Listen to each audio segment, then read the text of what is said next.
In Chinese, this is called long.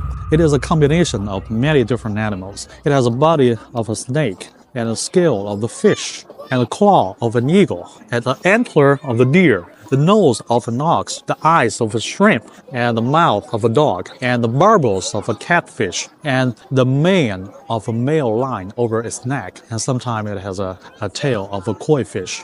We cannot find such a thing in English, so the dragon may be the closest thing that we can imagine to the Chinese long. They do have some similarities. For example, they can both fly in the sky and the breathe fire. But Chinese long can sometimes also spray water and swim in the water.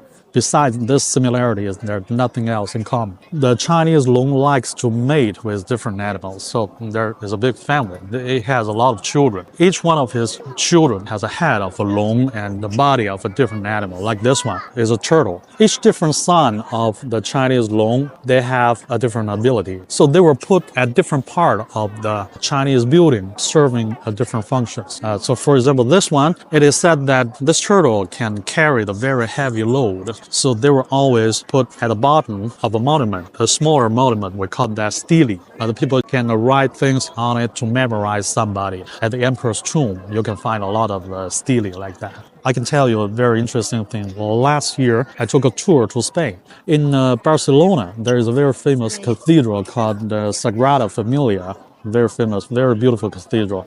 It has 3 facades, and one of the facades is called Nativity facade. There are a lot of carvings on it telling a story of the birth of the Jesus Christ. When I look at it, I found there are 2 big columns, and at the bottom of these columns, there are 2 turtles. So I was very curious if this has something to do with the Chinese culture. So I bought a book from the museum, and I found I was right. It's designer Antoni Gaudi, when he designed this facade, he did have this inspiration from the Chinese culture.